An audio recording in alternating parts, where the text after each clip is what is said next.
Eh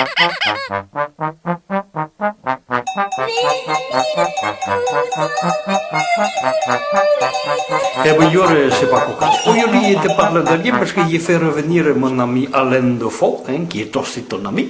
Alain Defoe, l'historien du vrai.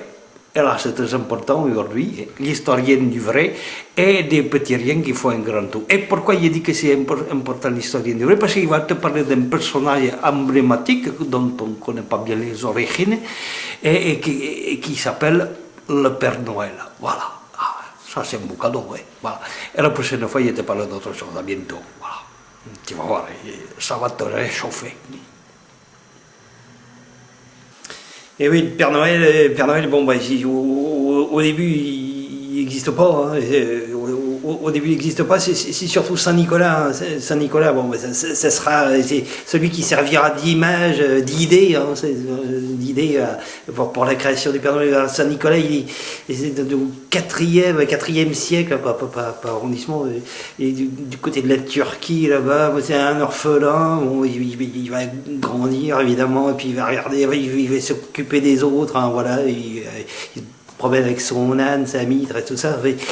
Et puis, il y a plein de légendes qui courent autour de lui. Hein. Il aurait sauvé les gens d'un naufrage. Et puis, alors surtout, ce qui va peut-être donner l'idée du Père Noël aussi, c'est qu'un jour, il y a des gens très très pauvres, hein, qui font sécher des bas de laine dehors. Et puis, comme il sait qu'ils sont pauvres, il y a un petit peu d'argent sur lui. Il met quelques pièces dans les bas de laine. Et puis, voilà, l'idée va germer. Hein. Mais il va falloir attendre 1821 hein, pour que Clark Moore, qui est un écrivain américain, écrive un conte de Noël pour ses enfants. Puis là, une idée. Hein.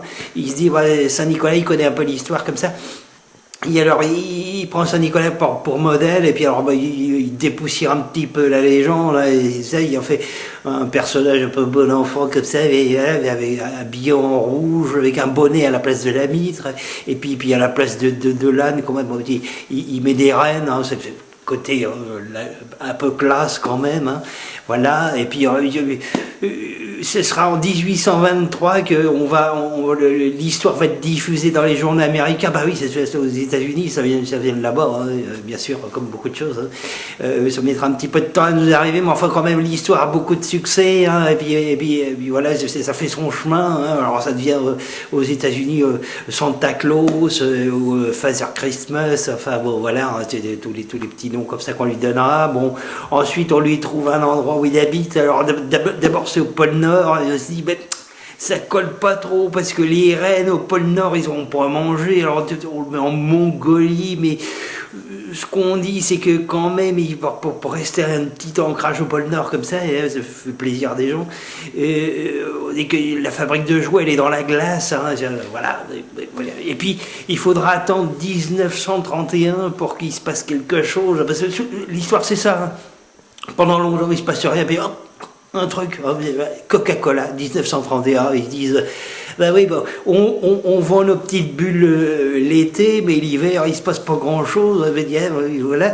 Et puis, hop, ils prennent le Père Noël, ils mettent ça dans leur publicité, et puis hop, ça y est, c'est parti, on boit du Coca-Cola en plein hiver, et puis alors là, ça marche, du feu de Dieu, c'est formidable. Voilà, voilà. Et puis, ça continue comme ça, et puis alors, après, tous les pays hein, vont s'approprier le Père Noël, même aux Antipodes, parce que chez nous, il fait froid l'hiver, donc il a son manteau et tout ça, mais aux Antipodes, c'est l'été, hein, mais quand même, il y a quand même le Père Noël, une croyait de choses sous le manteau, enfin, bon, ça fait plaisir aux enfants, voilà. Et puis, on dit que le Père Noël n'existe pas, c'est d'où la formule, tu crois au Père Noël, hein.